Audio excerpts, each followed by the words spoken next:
Do you think medieval castles were warm? The massive fireplaces we see in movies create the illusion of comfort and security. In reality, they were ice-cold prisons. The huge halls with high ceilings were impossible to heat, and drafts swept through the corridors, chilling even the most noble lords and ladies to the bone. Constant cold was an integral part of life in a castle, affecting everything from daily routines to architectural decisions. The methods used to preserve precious heat may seem primitive to us today, but they allowed people to survive long and harsh winters. These solutions were not just everyday tricks, but a whole system of survival, honed over centuries. Watch the video to the end to find out how an ordinary tapestry could be more important than fire, and why beds in the Middle Ages resembled small fortresses.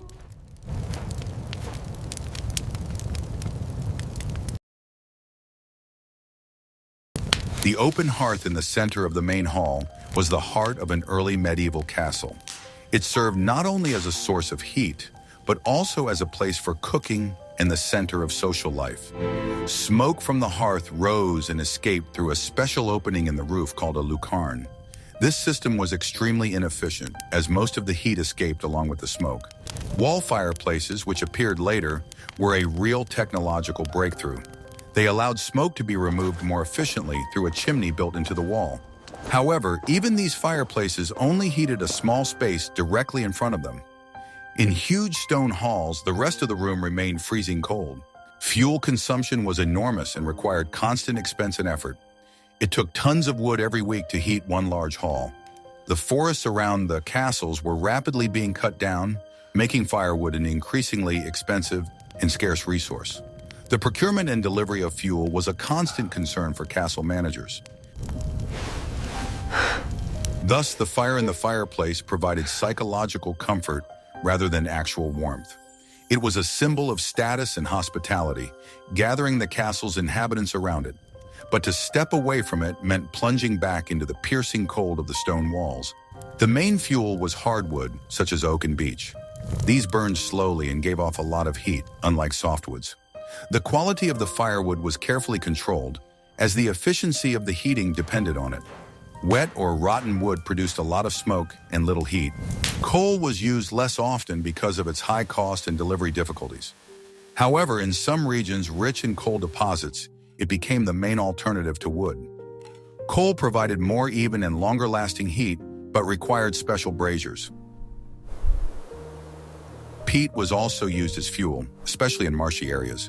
It was cheap and readily available, but when burned, it gave off acrid smoke and an unpleasant odor. The use of peat was more of a necessity due to the shortage of quality wood. Controlling the fire required constant attention from the servants. They had to maintain the flame, add wood, and make sure that sparks did not fall on wooden structures. The risk of fire in a castle filled with wooden furniture and fabrics was very high. Cleaning the chimneys was a regular and laborious task. The accumulation of soot could lead to a fire inside the chimney, which was one of the most common causes of fires. This work was dirty and dangerous, but absolutely necessary for the safety of the castle. Despite all efforts, fireplaces could not solve the main problem: thermal insulation. Stone walls several meters thick accumulated cold and slowly released it inside. Even the largest fire could not compensate for these constant heat losses. People understood the inefficiency of such heating and looked for other ways to keep warm. They focused not on producing heat, but on conserving it. It was these methods that allowed them to survive within the cold stone walls. Architects tried to improve the design of fireplaces by making them deeper and equipping them with special reflective surfaces. This slightly increased their efficiency, but did not radically change the situation. The problem of cold in castles remained unsolved for centuries. We would love to hear your opinion. What do you think about the inefficiency of fireplaces in huge castles? Write about it in the comments. One of the most effective ways to combat the cold was to use tapestries. These massive woven fabrics were hung on stone walls, creating a barrier against the cold. Tapestries were not just decoration, but a vital element of the castle's insulation system. Tapestries were made of wool, a material known for its excellent thermal insulation properties. The thick woolen fabric did not allow the cold from the stone to pass through and retain the warm air inside the room. The denser and thicker the tapestry, the better it protected against the cold. Tapestries were not hung close to the wall, but at a certain distance from it. For this purpose, special wooden frames or hooks driven into the wall were used. An air gap was formed between the tapestry and the wall, which served as an additional insulator and significantly reduced heat loss. This technology made it possible to turn a cold stone room into a relatively warm and cozy space. Tapestries covered not only the walls, but also door and window openings, preventing drafts. As a result, the temperature in a room hung with tapestries could be several degrees higher than in neighboring rooms. In addition to their main function, tapestries also served a decorative purpose. They depicted complex scenes from history, mythology, or everyday life. Bright colors and detailed images enlivened the gloomy interiors of castles and emphasized the status of their owners. Tapestries were very expensive, and only the wealthiest aristocrats could afford them. The process of making one large tapestry could take several years and required the labor of dozens of weavers. Tapestries were considered real treasures and were passed down from generation to generation. Caring for tapestries required special attention. They had to be regularly cleaned of dust that accumulated in the wool fibers. From time to time, they were removed and beaten in the fresh air to prevent the appearance of pests. The materials for making tapestries were carefully selected. Only the best wool, dyed with durable natural dyes, was used. The threads for the base were made of flax or hemp, which ensured the strength and durability of the product. Tapestries could be enormous, reaching several meters in height and length. They were created specifically for the dimensions of a particular hall or room. Sometimes entire series of tapestries were ordered to decorate the entire castle in a uniform style. Transporting tapestries was a difficult task. They were carefully rolled up and packed to protect them from moisture and damage. When a lord moved from one castle to another, he often took his most valuable tapestries with him. Tapestries also helped improve the acoustics in large halls. The soft fabric absorbed echoes, making the space more comfortable for conversation and music. This was an important addition to their primary function of providing insulation. Thus, tapestry was a multifunctional item that combined practicality and luxury. It was an integral part of life in a medieval castle, providing warmth, beauty, and comfort. Without tapestries, life within the cold stone walls would have been much harsher. How difficult do you think it was to create a multi-meter tapestry by hand? But what if the most effective means of insulation was not on the walls but right underfoot? In the next chapter, we will reveal the secrets of medieval floors. The floors in medieval castles were stone and very cold. To solve this problem, people used a multi-layered covering made of organic materials. This system not only insulated against the cold, but also provided a certain level of comfort and hygiene. The bottom layer of the covering consisted of straw or hay. It was spread in a thick layer directly on the stone floor. The straw created an air cushion that served as an excellent heat insulator and prevented the cold from the stone from penetrating into the room. A layer of fresh herbs and flowers was laid on top of the straw. Plants such as mint, lavender, chamomile, and thyme were used for this purpose. These herbs not only smelled pleasant, but also had antiseptic properties, repelling insects. This layer of herbs was regularly renewed, adding freshness and aroma to the room. The old herbs were not removed, but simply covered with a new layer.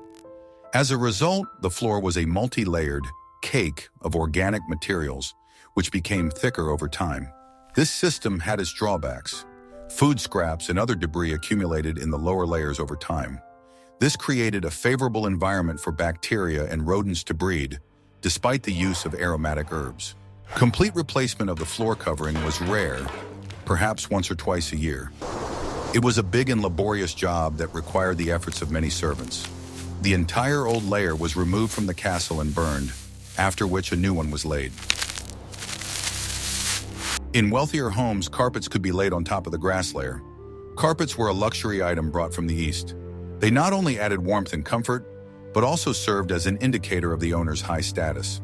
The use of reeds or rushes was another alternative to straw. These materials were more durable and long-lasting. They were laid in thick mats that retained heat well and were more pleasant to the touch. In some castles, the floors in the living quarters were made of wood. Wooden flooring was laid on beams, creating an airspace between the floor and the stone base. This was an expensive but very effective solution to the problem of cold floors. Wooden floors were also covered with a layer of grass or carpets. This made them even warmer and more comfortable. Such floors were easier to maintain, as they could be washed and waxed. The choice of flooring material depended on the region and the availability of resources. In wooded areas, moss and fir branches were preferred. They also had good insulating properties and a pleasant smell. This living floor system was the result of centuries of experience surviving in cold conditions. It demonstrates how people used available natural materials to create a comfortable environment. It was a simple but ingenious solution for its time. To modern people, such a system may seem unhygienic. However, for the Middle Ages, it was the standard of comfort and cleanliness. The scent of fresh herbs was considered a sign of a well-kept home. Medieval architects understood the importance of proper building orientation for heat conservation. Castles and houses were built to maximize the use of solar heat. This was one of the first forms of passive solar heating. Living areas such as bedrooms and living rooms were located on the south side of the castle. During the day, the sun heated the walls and penetrated through the windows, warming the rooms. The north side was reserved for utility buildings, storage rooms, and kitchens which did not require constant heating. Windows in medieval castles were small and narrow, more like loopholes. Large windows meant significant heat loss, which was impossible to compensate for. The size of the windows was a compromise between the need for light and the need to retain heat. For a long time, windows did not have glass and were closed with wooden shutters. The shutters were tightly fitted to the opening to minimize drafts. At night or in bad weather, they were closed, plunging the room into complete darkness. Glass was a very expensive and rare material. Only the wealthiest monarchs and aristocrats could afford it. Even in their castles, only the windows in the most important rooms, such as private chambers or chapels, were covered with glass. Medieval glass was uneven, cloudy, and had a greenish tint. It did not let much light through, but it was still better than nothing. The glass was inserted into lead or wooden frames to form stained glass windows. Various materials were used to insulate windows. Openings were covered with oiled cloth or finely crafted leather. These materials allowed some light to pass through and protected against the wind, but they were short-lived and required frequent replacement. Internal shutters were another way to reduce heat loss. They were closed at night, creating an additional barrier against the cold. Sometimes a layer of fabric or felt was placed between the outer and inner shutters. The layout of the rooms inside the castle also played an important role. The most important living quarters were placed on the upper floors. Warm air from the fireplaces and hearths on the lower floors rose upwards, providing additional heating. The kitchen was often located in a separate building or wing of the castle to prevent the spread of odors and reduce the risk of fire. However, the heat from the kitchen stoves could be used to heat adjacent rooms, such as servants' quarters. Castle walls were made very thick not only for defense, but also for thermal insulation. Massive stone walls had high thermal inertia. They heated up slowly and cooled down slowly, smoothing out daily temperature fluctuations. This thermal inertia worked both ways. In summer, the thick walls kept the castle cool inside. In winter, once cooled, they became a constant source of cold that was very difficult to heat up. How much do you think the location of the windows affected the overall temperature in the castle? Windows were a source not only of light, but also of cold drafts. In the next chapter, we will learn how people organized their personal space to maximize heat retention. It was impossible to heat the huge halls of medieval castles in their entirety. Therefore, people created smaller, isolated spaces within them. This room-within-a-room strategy allowed heat to be concentrated in a limited area. Heavy curtains and drapes were used to divide large halls. They were made of thick woolen fabric or velvet. These curtains were hung from the ceiling to the floor, separating small corners for work, rest, or sleep. Such improvised rooms were much easier to heat. Inside, you could put a brazier with coals or simply warm yourself with the heat of human bodies. The air in the partitioned space was significantly warmer than in the rest of the hall.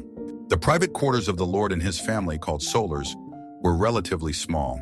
They were easier to heat and often had their own fireplace. The solar was the warmest and most comfortable room in the entire castle. The solar was usually located on the top floor, above the main hall. This allowed the heat rising from below to be used. In addition, there were fewer drafts and less dampness on the upper floors. The furniture in the rooms was arranged with heat conservation in mind. Beds, tables, and chairs were placed away from the cold exterior walls. They were placed closer to the fireplace or in the center of the room. The high backs of chairs and armchairs protected those sitting from drafts. Sometimes the furniture was additionally draped with fabric, creating another layer of insulation. People tried to surround themselves with warm materials on all sides. Even the location of the main hall was important. It was the center of social life and, as a rule, the most crowded place in the castle. A large number of people gathered together generated a significant amount of heat. During the day, the castle's inhabitants tried to spend more time together in the common hall. At night, they dispersed to their small, better insulated bedrooms. This was a rational way to use heat and space. Portable braziers were used for additional heating. They could be placed in any part of the room where more heat was needed. However, braziers were dangerous due to the risk of fire and carbon monoxide poisoning. The use of screens was another way of zoning the space. Wooden screens covered with fabric or leather effectively protected against drafts. They could be easily moved around, creating cozy corners in the large cold hall. Castle architecture gradually evolved towards the creation of more small rooms. Late medieval castles had a more complex layout, with many private rooms. This reflected a growing need for privacy and comfort. Thus, medieval people did not try to heat the entire castle. They created localized areas of warmth using furniture, fabrics, and architectural solutions. This pragmatic approach allowed them to survive in conditions of constant cold. In conditions where it was practically impossible to heat a huge and echoing stone dwelling, the focus shifted from heating the space to heating the person. Personal warmth became an absolute priority, and comfort was not a given. It had to be actively created and maintained. Medieval clothing and bedding were not just everyday items, but a carefully thought-out, multi-layered system of personal insulation. This system turned each person into a self-sufficient unit, surrounded by their own microclimate. It was a real personal fortress made of fabric, fur, and feathers, which people wore during the day and hid in at night, reflecting the attacks of the omnipresent cold. The basis of this personal fortress was the principle of layering, which is used today by mountaineers and polar explorers. Each layer of clothing did not so much provide warmth on its own as create a thin layer of air between itself and the next layer. It was this still air, trapped between the layers of fabric, that was the main insulator, forming an invisible barrier against the cold. The system began with the bottom layer, an undershirt known as a camisa.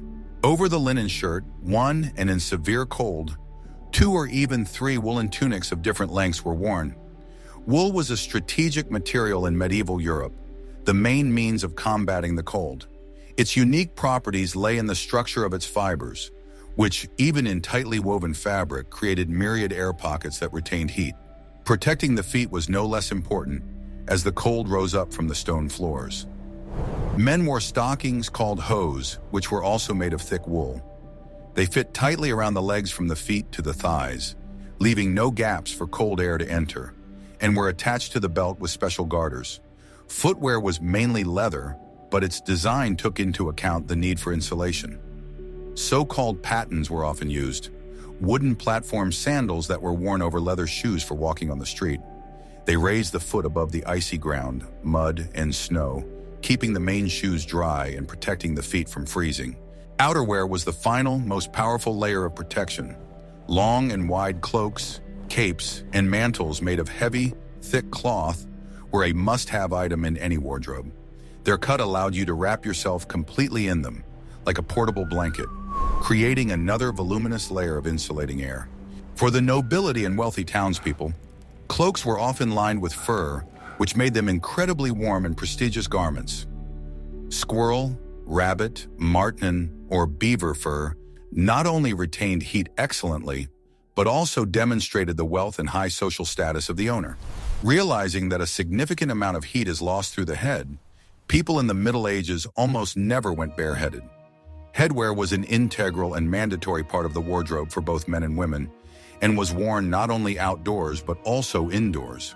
Men wore skull caps, and various hoods, which were often part of an upper tunic or cloak. When night fell, the bed became the main and final refuge from the cold.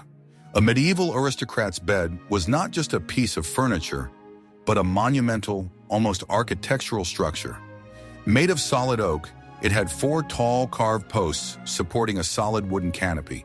On all 4 sides, this frame was draped with several layers of thick, heavy curtains made of wool, cloth, or even velvet. When the curtains were drawn, they turned the bed into a small bedroom within a bedroom, completely isolated from the cold room. The air inside this fabric cocoon, which was incomparably smaller than the volume of the entire room, quickly warmed up from the heat of the bodies and breath of the sleepers. The bed itself was also a multi-layered system. The base was a mattress stuffed with whatever materials were available: straw for the poor, horsehair, or wool for the wealthy. The height of luxury was considered to be feather beds stuffed with swan or goose down. They were incredibly soft and warm. Special warmers were used to combat the initial coldness of a damp bed. The simplest option was smooth river stones or bricks, which were heated in the fireplace, wrapped in thick cloth, and placed under the blanket. A more advanced device was a metal bed warmer, a copper or brass vessel with a lid and a long handle. Even in their sleep, people continued to protect themselves from the cold. An essential part of nightwear was a sleeping cap, which protected the head from heat loss. Often, people did not undress completely, but slept in their undergarments, and sometimes, on particularly cold nights, in some of their daytime clothes. Moreover, in order to conserve heat, the practice of sleeping together was widespread. Not only spouses, but also other family members could sleep in the same bed, warming each other. Thus, clothing and bedding in the Middle Ages were not just things, but the last and most reliable line of defense against the cold. They were a complex, multi-layered system that created an individual microclimate around each person, allowing them to survive the long winter months in an unheated stone castle. How comfortable was it to move around and work in such bulky, multi-layered clothing? It certainly restricted movement, but that was the price paid for survival. In the next chapter, we will look at how portable heat sources helped in the local fight against the cold. Braziers were an important addition to stationary fireplaces. They were metal or ceramic bowls on legs, into which hot coals were poured. The main advantage of braziers was their mobility. They could be carried from room to room. This allowed local heat sources to be created exactly where they were needed at any given moment. A brazier could be placed near the table during a meal or next to the chair where the Lord was conducting business. This was much more effective than trying to heat the entire room at once. Charcoal was used as fuel for braziers. Unlike ordinary firewood, charcoal burned with virtually no smoke or flame. This made it relatively safe to use indoors without a chimney. However, the use of braziers was associated with a serious danger. When coal burned, it released carbon monoxide, colorless and odorless, but deadly. Rooms where braziers were used had to be well ventilated, which negated part of their heating effect. Braziers were made from various materials. The simplest ones were ceramic, while the more expensive ones were made of bronze or iron. They were often decorated with intricate patterns, turning a utilitarian object into a work of art. The sizes of braziers also varied. Small handheld braziers could be held in the hands to warm them. Large floor braziers could heat a small group of people gathered around them. There were also special braziers for warming beds. They had a long handle and a lid with holes. Hot coals were placed inside, and this frying pan was passed between the sheets before bedtime. Braziers required constant care. The coals had to be lit outside or in the fireplace and only then brought indoors. After use, the ashes had to be carefully removed so as not to stain the floors and furniture. Despite all the risks and inconveniences, braziers were an indispensable element of medieval life. They provided flexibility and heat management that stationary fireplaces could not offer. It was a simple but effective solution for local heating. In large halls, several large braziers were sometimes installed. They created islands of heat around which life was concentrated. People moved from one brazier to another, trying to stay within their range. Braziers were also used in churches and monasteries. In huge unheated temples, they were the only source of heat for priests and parishioners during long winter services. Thus, braziers played a key role in the survival strategy in cold castles. They made it possible to heat people rather than spaces, which was a much more rational approach. The kitchen was one of the warmest places in the entire castle, a true center of heat. Huge stoves and hearths worked there from early morning until late at night, generating a tremendous amount of thermal energy. This energy, although unintentional, contributed to the heating of the entire castle. For fire safety reasons, the kitchen was often built as a separate building, connected to the main castle by a covered passageway. This prevented the spread of fire to the living quarters. However, this arrangement reduced its effectiveness as a source of heat. In later castles, the kitchen was built directly into the main building, usually on the first floor. This was riskier, but it allowed the heat from the kitchen stoves to be used more efficiently. The walls adjacent to the kitchen were always warm. Warm air from the kitchen rose up the stairs and corridors, heating the upper floors. The rooms directly above the kitchen were the warmest in the castle after the rooms with fireplaces. Often, servants' quarters or guest bedrooms were located there. The constant work in the kitchen required a large amount of fuel. The wood supplies for the kitchen were comparable to those for heating the main hall. This made the kitchen not only the center of food preparation, but also the largest consumer of energy in the castle. In addition to heat, the kitchen was a source of constant activity. There was always a lot of work going on there, and many people gathered there. This activity and human warmth also contributed to a more comfortable atmosphere. The smells of food being prepared, spreading from the kitchen, created a feeling of comfort and well-being. In a cold and gloomy castle, the aroma of fresh bread or roasted meat was a powerful psychological factor. It was associated with warmth, satiety, and safety. Sometimes the heat from the kitchen was used deliberately. For example, bathrooms could be located next to the kitchen. Hot water for washing was taken directly from the kitchen boilers, and the room itself was heated by the warmth from the adjacent wall. Servants working in the castle often looked for an excuse to go into the kitchen and warm up a little. For them, it was the only place where they could take a break from the piercing cold of the corridors and halls. The kitchen was an informal center of social life for the servants. Architects took this factor into account when designing castles. The location of the kitchen in relation to the living quarters was an important decision that affected the overall thermal balance of the building. A successful layout could significantly improve living conditions in the castle. Even the chimneys from the kitchen stoves could serve as a source of heat. Passing through the thickness of the walls, they gave off some of their heat to the stone, which then slowly radiated it into adjacent rooms. It was a primitive form of central heating. Thus, the kitchen was not only a place for cooking, but also the castle's informal boiler room. Its constant operation provided a basic level of heat that made life within the stone walls a little more bearable. In addition to all the technical tricks, the human factor played an important role in the fight against the cold. Medieval people understood that the best source of heat was another person. Social habits and daily routines were largely subordinated to the task of conserving heat. Most of the time, the castle's inhabitants spent together in the common hall. This was not only a tradition, but also a practical necessity. A large group of people gathered in one room generated enough heat to make it more comfortable. Shared meals, celebrations, and entertainment were not just leisure activities, but a means of collective survival. Dancing, games, and music warmed not only the soul, but also the body. Physical activity was the best way to keep from freezing in the cold hall. The population density in the castle was quite high. In addition to the lord's family, a large number of servants, craftsmen, and soldiers lived in the castle. Their constant presence and movement created additional warmth. Even domestic animals contributed to the heating. In some cases, small livestock could be brought into the lower rooms of the castle for the winter. The heat from the animals rose upward, warming the floors on the upper floors. The working day was structured according to daylight hours and temperature. The heaviest and most energy-intensive work was done during the coldest part of the day to keep warm. Evenings were spent in relative peace by the fire, conserving energy and heat. The psychological aspect of warmth was also very important. The feeling of community, security, and belonging to a group helped people endure physical discomfort. Overcoming difficulties together strengthened social bonds.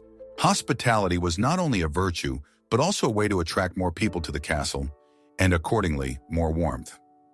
Large feasts and receptions were a demonstration of status, and at the same time, a collective warming session. Stories and legends told by the fireplace created a cozy atmosphere. They distracted from the feeling of cold and brought people together. The fire in the hearth was the center of not only physical, but also social warmth. Behavioral norms were also adapted to the cold conditions. It was considered normal to sit close to each other and share a cloak or blanket. Physical contact was a natural way to keep warm. Children spent most of their time playing games that required movement. Their activity helped them stay warm. Games of tag or hide-and-seek in the cold corridors of the castle also had a practical purpose. Thus, social structure and daily habits were closely intertwined with the need to stay warm. People instinctively and consciously used collective energy to combat the cold. Ideas about comfort in the Middle Ages were radically different from the modern standards we take for granted.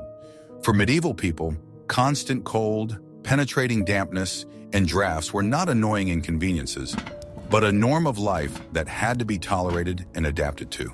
The ability to endure low temperatures without complaining and remain productive was seen not only as a personal trait, but also as an important sign of physical strength, endurance, and excellent health. It was part of the toughening process that shaped the mentality of the era. However, humanity does not stand still, and over the centuries, albeit slowly but surely, heating and insulation technologies have developed. This process was non-linear and often reactive, responding to people's needs for better living conditions. Gradually, from era to era, austere, functional castles and dwellings underwent transformations, becoming warmer, brighter, and as a result, more comfortable to live in. This long and laborious process reflected profound changes taking place in society as a whole. Technological development, increased prosperity, changing social priorities, and the formation of new ideas about privacy and personal comfort.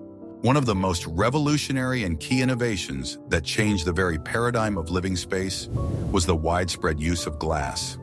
Until the late Middle Ages, windows were either absent or small loopholes covered with shutters, oiled cloth, or animal bladders, which made rooms dark and cold. When glass production technology reached a level where it became possible to manufacture fairly large, and most importantly, relatively airtight glass panels, it caused a real revolution. Large windows fitted with glass radically changed the thermal balance of buildings. Not only did they allow significantly more daylight into rooms, but they also allowed passive use of solar heat to warm the interior. Instead of being a source of drafts and darkness, windows became a source of light and heat. The design of fireplaces, which had long remained primitive and extremely inefficient, also underwent significant improvements. More complex and sophisticated chimneys appeared, often with bends and dampers, which were much better at retaining heat inside the room, directing smoke outside and preventing it from escaping freely, along with precious heat. An important step was not only an increase in efficiency, but also the spread of fireplaces. Whereas previously a fireplace was a luxury and often the only source of heat in the main hall, over time they began to be built into every living room, which allowed for individual, local comfort and significantly increased the overall temperature in private quarters. At the same time, the architecture of castles itself changed. From purely defensive structures, where functionality and inaccessibility were paramount, they gradually transformed into more livable and representative residences. There were significantly more small, intimate rooms, which were much easier to heat than huge, echoing halls. The number of private rooms for members of the Lord's family and his guests increased, allowing everyone to have their own personal, warmer, and more secluded space. In the late Middle Ages, and especially during the Renaissance, when engineering thought gained new momentum, the first, still tentative, but ambitious attempts to create central heating systems appeared. In some particularly luxurious castles and palaces, complex systems of channels and air ducts were installed, through which hot air, heated by large furnaces in the basement, was supplied to the living quarters. These systems were essentially a reimagined and adapted version of the ancient Roman hypocaust, a system for heating floors and walls.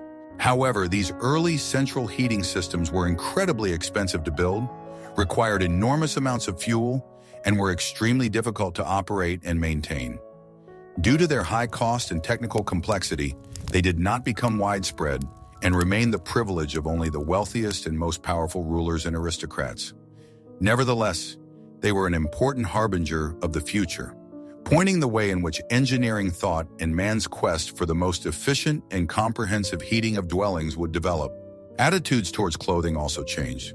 While in the early Middle Ages, the main criteria were strength, durability, and, above all, warmth, with the development of trade and the emergence of new fabrics, clothing became lighter, more refined, and more elegant. Nevertheless, it still retained its basic heat-protective properties thanks to the use of high-quality wool, fur, and multiple layers. New styles appeared, whose cut allowed functionality to be combined with fashion trends, reflecting the growing importance of appearance and aesthetics. This continuous evolution of comfort continues to this day. Modern complex heating, ventilation, and air conditioning systems, which allow you to maintain the ideal temperature and humidity in any climatic conditions, are the direct result of a 1,000-year-long, tireless search by humans for ways to protect themselves from the vagaries of nature and ensure the most comfortable existence possible. We have completed our journey into the cold and uncomfortable world of medieval castles. Today we learned that life in these stone giants was a constant struggle for warmth. Fireplaces were inefficient, and drafts swept through the huge halls, making them virtually uninhabitable in winter. However, people found solutions that were ingenious in their simplicity. Tapestries on the walls, multi-layered floors made of grass, thoughtful architecture, and zoning of space helped to preserve precious heat. Multi-layered clothing and fortress-like beds created a personal microclimate, while social rituals and spending time together warmed not only bodies but also souls. These methods show how inventive people can be in their quest for comfort and survival. They are proof that even in the harshest conditions, it is possible to find a way to create your own little island of warmth and comfort. What other topics from medieval life would you like to see in our next issues? Perhaps you are interested in medieval medicine, the justice system, or the secrets of the knightly orders. Share your ideas in the comments, and don't forget to subscribe to the channel so you don't miss out on new exciting stories.